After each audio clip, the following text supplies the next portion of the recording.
Hello friends, welcome back to my channel. আজকে আলোচনা করব ডাব্লিউবিপি এবং কেপি কনস্টেবল পরীক্ষা রিলেটেড বাছাই করা 40টি প্রশ্ন ও উত্তর নিয়ে। এটা প্রিলিমিনারি এক্সামের জন্য খুবই ইম্পর্টেন্ট। এছাড়াও সামনে যেসব পরীক্ষাগুলো আছে, ক্লার্কশিপ, মিসলেনিয়াস, রেলের পরীক্ষা যারা দেবে, গ্রাম পঞ্চায়েত, প্রত্যেকটি পরীক্ষার জন্য খুবই গুরুত্বপূর্ণ। আজকে ক্লাস 9 নিয়ে আলোচনা হবে। এর আগের 8টি গুরুত্বপূর্ণ ভিডিও যারা এখনো পর্যন্ত দেখোনি তারা অবশ্যই দেখে নেবে প্লেলিস্টে চেক করে।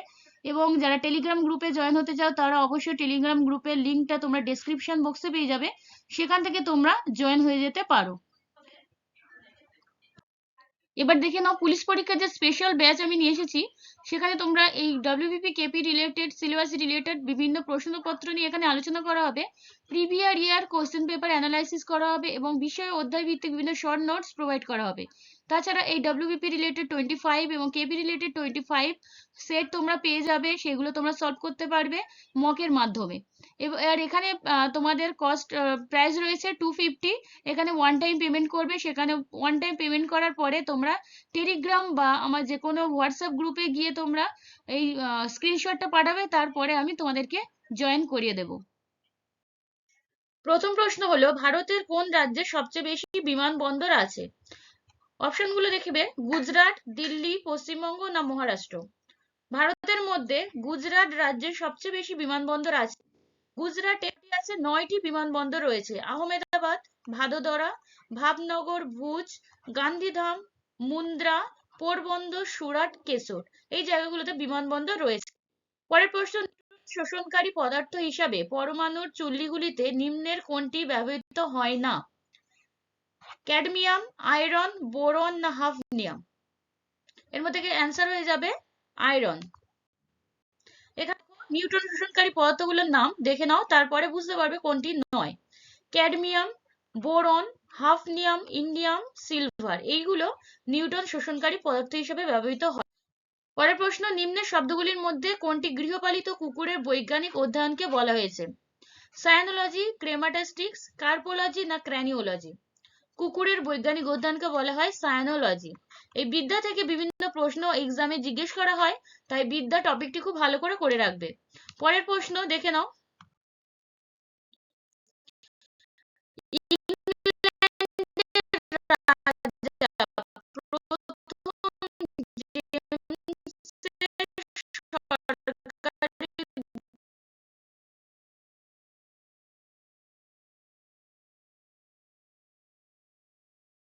হাড়গুলির মধ্যে কোন মানব কর্ণের অংশ নয়?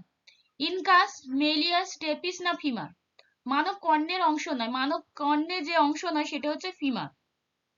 ফিমার একটি মানবদের দীর্ঘতম হাড় আর একটি পায়ের হাড়। তাছাড়া এবার দেখে নেবে এর সাথে সাথে স্টেপিস। স্টেপিস হচ্ছে সব থেকে ক্ষুদ্রতম হাড়। প্রায় 600 বছর পরিত্যক্ত থাকার পর সাঁচি আবিষ্কৃত হয়েছিল কত সালে? 1814, 1820, 1818 না 1816 সালে? সাঁচি, সাঁচি যে বৌদ্ধ স্তূপ সেটি আবিষ্কৃত হয়েছিল 1818 সালে। 1818 সালে বেঙ্গল ক্যাভালরি কর্তৃক জেনারেল হেনরি টেলর এটি আবিষ্কার করেন। 1989 সালে এটি ইউনেস্কো ওয়ার্ল্ড হেরিটেজ সাইটের মর্যাদা পায়। তাহলে ভারতে যেসব ওয়ার্ল্ড হেরিটেজ সাইট গুলো আছে সেইগুলোর নাম আর কত সালে সেগুলো মর্যাদা পেয়েছিল সেগুলো কিন্তু করে রাখতে হবে, এগুলো পরীক্ষার জন্য খুবই গুরুত্বপূর্ণ।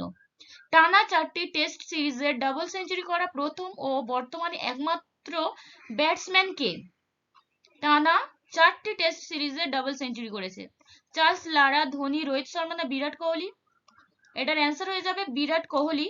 এবার দেখে রাখবে কোথায় কোথায় তিনি এই ডাবল সেঞ্চুরি করেছিলেন। তিনি ওয়েস্ট ইন্ডিজ, নিউজিল্যান্ড, ইংল্যান্ড, বাংলাদেশের বিপক্ষে টেস্ট সিরিজে পরপর 4বার ডাবল সেঞ্চুরি করেন। এর আগে 3টি ডাবল সেঞ্চুরি রেকর্ড আছে ডন ব্যাটসম্যান ও রাহুল দ্রাবিড়ের।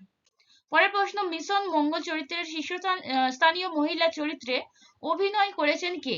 মিশন মঙ্গল করিনা কাপুর, দীপিকা পাডুকোন, কাজল, বিদ্যা বালান। এটা কিন্তু অলরেডি এক্সামে এসে গিয়েছে, তাই এটা খুবই গুরুত্বপূর্ণ। বিভিন্ন যেসব গুরুত্বপূর্ণ ভালো যেগুলো সিনেমা হয়ে গিয়েছে আর যেগুলো এই মহাকাশযান বা বিভিন্ন মানে বাস্তব বিভিন্ন স্টোরির সঙ্গে রিলেটেড সেরকম টাইপের যে সিনেমাগুলো আছে সেগুলো থেকে কিন্তু বিভিন্ন প্রশ্ন জিজ্ঞেস করা হয়। এটার অ্যান্সার হয়ে যাবে বিদ্যা বালান। আর অভিনেতা কে ছিলেন? অক্ষয় কুমার। নিম্নের কোন বইটি সলমান রুশদি দ্বারা রচিত নয়? Midnight children, an area of darkness, the satanic versus না সেম? সলমান রুশদি দ্বারা রচিত নয়, এরিয়া অফ ডার্কনেস। এটি লিখেছিলেন VS নয়পল। পরিকুদ দ্বীপ ভারতের কোন রাজ্যে অবস্থিত? ওড়িশা, বিহার, উত্তরপ্রদেশ না পশ্চিমবঙ্গ? পরিকুদ দ্বীপ এটা রয়েছে ওড়িশাতে। এই দ্বীপটির একদিকে রয়েছে চিল্কার হ্রদ এবং অন্যদিকে রয়েছে বঙ্গোপসাগর। কেন্দ্রীয় তদন্ত ব্যুরো বা CBI কবে প্রতিষ্ঠিত হয়েছিল? 1966, 1963, 1960 না 1947 সালে? CBI প্রতিষ্ঠা হয়েছিল 1963 সালে। শান্তারাম কমিটি অনুযায়ী এটি প্রতিষ্ঠা হয়। বিজ্ঞানের ক্ষেত্রে অবিস্মরণীয় অবদানের জন্য নিচের কোন পুরস্কারটি দেওয়া হয়? কলিঙ্গ পুরস্কার, শঙ্কর পুরস্কার, কবির সম্মান না বাচস্পতি সম্মান? খুবই গুরুত্বপূর্ণ এই টপিকটি, কারণ এই টপিকটি থেকে বিভিন্ন এক্সামে জিজ্ঞেস করা হয়েছে এবং পরবর্তীকালে হওয়ার চান্স খুবই বেশি থাকে। কোন ক্ষেত্রে কোন পুরস্কারটি দেওয়া হয়? এটার অ্যান্সার হয়ে যাবে কলিঙ্গ পুরস্কার। আর বিজ্ঞান বিভাগের সঙ্গে রিলেটেড বিভিন্ন প্রশ্নগুলো এক্সামে বেশিরভাগ আসতে থাকে। 1952 সাল থেকে এই পুরস্কার দেওয়া শুরু হয়। এই বিভিন্ন পুরস্কার কত সাল থেকে প্রথমে দেওয়া হয় বা প্রথম প্রাপক ভারতীয়কে, এইগুলো এক্সামে জিজ্ঞেস করা হয়। নিম্নের কে ইউটিউবের প্রতিষ্ঠাতা বা সহ প্রতিষ্ঠাতা ছিলেন? Chad Harley, Steve Smith, Larry page না চ্যাড চেন? ইউটিউবের প্রতিষ্ঠাতা চ্যাড হার্লি। ইউটিউব সান ব্রুনো, ক্যালিফোর্নিয়া অবস্থিত একটি মার্কিন অনলাইন ভিডিও শেয়ারিং প্ল্যাটফর্ম। এটি 2005 সালে প্রতিষ্ঠিত হয়েছিল। যেহেতু এটা খুবই পপুলার বর্তমানে, তাই এইটার প্রতিষ্ঠাতাটা অবশ্যই জেনে রাখতে হবে। হংস দময়ন্তী ছবিটি কি এঁকেছিলেন? অঞ্জলি ইলামেনন, অবনীন্দ্রনাথ ঠাকুর, অমৃতা শেরগিল না রাজা রবি বর্মা? হংস দময়ন্তী ছবিটি এঁকেছিলেন রাজা রবি বর্মা। 1899 সালে তিনি এই ছবিটি আঁকেন, আর ছবিটি মহাভারতের বনপর্বের একটি উপকথাকে তুলে ধরেছে। পরের প্রশ্ন, স্ট্যালিন পুরস্কার প্রাপক প্রথম ভারতীয় কে? এর আগেই আমি বলে দিয়েছি যে প্রথম ভারতীয় প্রাপকদের নামগুলো অবশ্যই করে রাখতে হবে। এটার অ্যান্সার হয়ে যাবে কি? মহাত্মা গান্ধী, সৈফুদ্দিন কিচলু, শ্যামাপ্রসাদ মুখোপাধ্যায় না সুভাষচন্দ্র বোস? স্ট্যালিন পুরস্কার প্রাপক প্রথম ভারতীয় হলেন সৈফুদ্দিন কিচলু। এটি লেনিন পিস প্রাইজ নামে পরিচিত। তিনি ভারতের স্বাধীনতা আন্দোলনের একজন বিখ্যাত ও নির্ভীক মুক্তিযোদ্ধা ছিলেন। তিনি 1952 সালে এই পুরস্কার প্রাপক সম্মান পান। ইব্রাহিম লোদির সমাধি কোথায় অবস্থিত? পানিপথ, নতুন দিল্লি, হায়দ্রাবাদ না আগ্রা? ইব্রাহিম লোদির সমাধি পানিপথে অবস্থিত। এটি হরিয়ানাতে রয়েছে পানিপথ। তিনি লোদি রাজবংশের শেষ শাসক ছিলেন, আর 1526 সালে তিনি পানিপথের প্রথম যুদ্ধে পরাজিত এবং নিহত হয়েছিলেন। ইউরিয়াতে ইউরিক অ্যাসিডের পরিমাণ কত? 0%, 0.5%, 0.8 না 1%? ইউরিয়াতে ইউরিক অ্যাসিডের পরিমাণ 0%, কারণ এখানে কোনো ইউরিক অ্যাসিড থাকেই না। নিচের কোন মহাজন পদের রাজধানী ছিল ইন্দ্রপ্রস্থ? পাঞ্চাল, অবন্তী, কুরু না চেদি? এর মধ্যে থেকে অ্যান্সার হয়ে যাবে কুরু।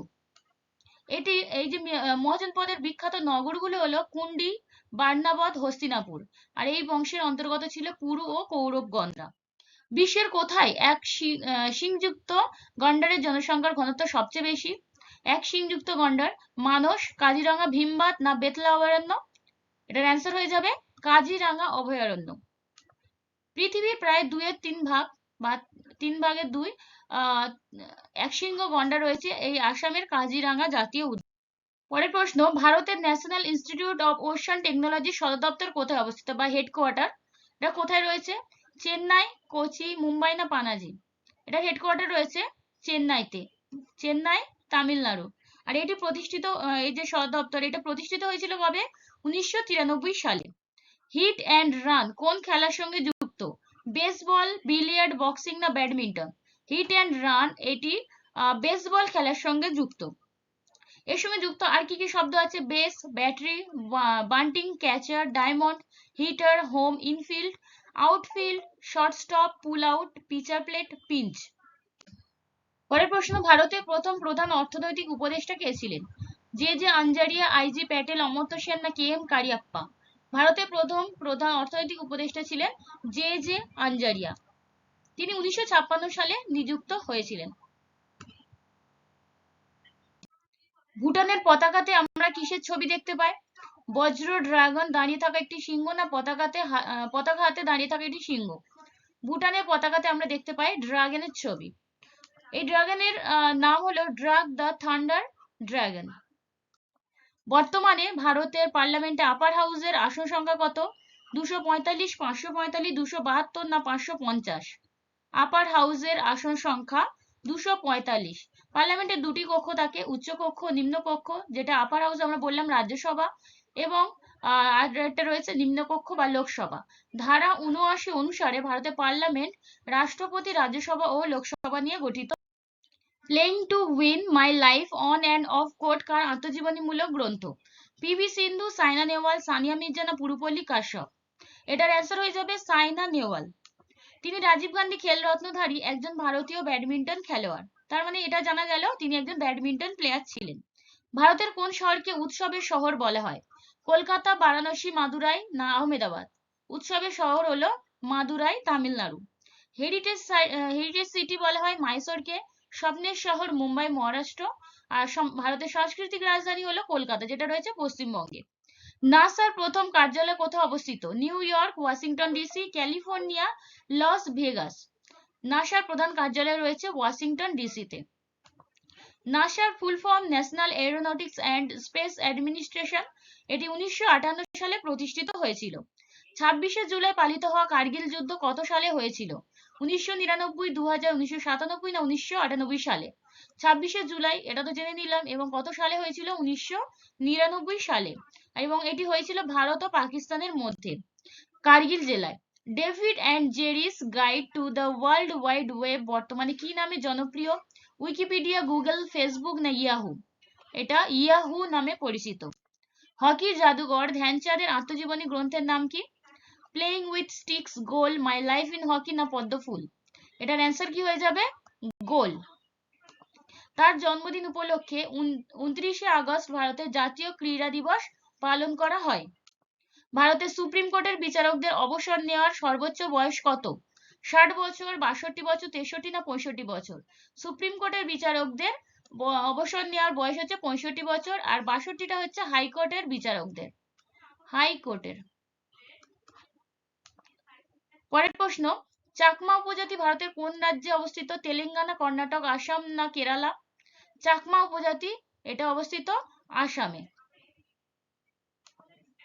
আসামের উপজাতি আর কি কি আছে? মিকির, এবরস, খাসি, গারো, নাগা, এগুলো রয়েছে। আর ভারতের সংবিধানের 5ম তফসিলে ভারতের উপজাতি সম্প্রদায়গুলিকে স্বীকৃতি দিয়েছে। 2011 সেন্সাস অনুযায়ী ভারতের মোট তপশালী উপজাতি ভারতের মোট জনসংখ্যার 8.6%। মধ্যপ্রদেশে সব থেকে বেশি তপশিলি উপজাতি রয়েছে। খুবই গুরুত্বপূর্ণ এই পয়েন্টটি। চলে যাচ্ছি পরের প্রশ্ন, জজিলা পাস ভারতের কোন রাজ্য বা কেন্দ্রশাসিত অঞ্চলে রয়েছে? হিমাচল প্রদেশ, সিকিম, জম্মু কাশ্মীর না উত্তরাখণ্ড? জজিলা পাস রয়েছে জম্মু কাশ্মীরে। এটি জাসকর রেঞ্জে অবস্থিত, যা গ্রীষ্মকালীন রাজধানী শ্রীনগরের সাথে কার্গিলকে যুক্ত করে রেখেছে। পৃথিবীর উচ্চতম মোটরগাড়ি চালিত চলাচলযোগ্য পাসের নাম কি? খরদুংলা পাস। এই রিলেটেড এই প্রশ্নটিও গুরুত্বপূর্ণ। থুম্বা ভারতের কোন রাজ্যের একটি রকেট উৎক্ষেপণ কেন্দ্র? অন্ধ্রপ্রদেশ, তেলেঙ্গানা, কেরালা না কর্ণাটক? থুম্বা রয়েছে কেরালাতে। এটি 1963 সাল থেকে কাজ করতে শুরু করে। ত্রিপুরার রাজধানীর নাম কি? দিসপুর, আইজল, আগরতলা না শিলং? ত্রিপুরার রাজধানী আগরতলা। এই বিভিন্ন স্টেট আর তাদের রাজধানীগুলো অবশ্যই তোমাদের দেখে রাখতে হবে। আসামের দিসপুর, মিজোরামের আইজল, মেঘালয়ের শিলং, এগুলো এদের রাজধানী। পরের প্রশ্ন, আইহোল প্রশস্তির সাথে নিম্নের শাসকদের মধ্যে কে যুক্ত? দ্বিতীয় পুলকেশী, অশোক, গৌতম বুদ্ধ না সমুদ্রগুপ্ত? আইহোল প্রশস্তির সঙ্গে যুক্ত দ্বিতীয় পুলকেশীর নাম। তাছাড়া এর সাথে আর রিলেটেড যত প্রশস্তি আছে সেগুলো অবশ্যই তোমরা দেখে রাখবে, কারণ খুবই গুরুত্বপূর্ণ। এর থেকে প্রচুর প্রশ্ন তোমাদের এক্সামে জিজ্ঞেস করা হয়। রবি কীর্তি রচনা করেছিলেন আইহোল প্রশস্তি। নিম্নের শাসকদের মধ্যে কে বৈকুণ্ঠ পেরুমল মন্দির নির্মাণ করেছিলেন? বৈকুণ্ঠ পেরুমল মন্দির। প্রথম রাজরাজ, প্রথম কৃষ্ণ, দ্বিতীয় নন্দী বর্মন, দ্বিতীয় নরসিংহ বর্মন? এটার অ্যান্সার হয়ে যাবে দ্বিতীয় নন্দী বর্মন। এই মন্দিরটি কোথায় অবস্থিত? তামিলনাড়ুর কাঞ্চিপুরমে। মুল্লা পেরিয়ার বাঁধটি দক্ষিণ ভারতের কোন রাজ্যে অবস্থিত? তেলেঙ্গানা, অন্ধ্রপ্রদেশ, কেরালা না কর্ণাটক? এটার অ্যান্সার হয়ে যাবে কেরালা, মুল্লা পেরিয়ার বাঁধ। ভারতের উচ্চতম বাঁধের নাম কি? তেহেরি বাঁধ, যেটা রয়েছে ভাগীরথী নদীর ওপর এবং উত্তরাখণ্ড রাজ্যে অবস্থিত। ভারতের দীর্ঘতম বাঁধ হীরাকুদ বাঁধ, মহানদীর উপর অবস্থিত, রয়েছে উড়িষ্যাতে। ভারতের উচ্চতম গ্র্যাভিটি বাঁধ, সেটা রয়েছে ভাকরা নাঙ্গাল শতদ্রু নদীর ওপর অবস্থিত এবং এটি পাঞ্জাবে রয়েছে। এবার ভিডিওটা এই পর্যন্ত। যদি তোমাদের ভালো লেগে থাকে তবে অবশ্যই সাবস্ক্রাইব করে পাশে থাকবে, এবং আগের ভিডিওগুলো তোমরা দেখে নেবে। এবং যদি তোমাদের মনে হয় যে তোমরা কুইজে অ্যাটেম্প করতে চাও, তাহলে অবশ্যই রাত 9টার সময় আমার টেলিগ্রাম গ্রুপে তোমরা জয়েন হয়ে যাবে। সেখানে প্রতিদিন রাতেই কুইজ করানো হয়। এছাড়াও যারা পেড ব্যাচে জয়েন হবে তারা টেলিগ্রামে যোগাযোগ করবে। শেষ পর্যন্ত দেখার জন্য তোমাদেরকে অসংখ্য ধন্যবাদ।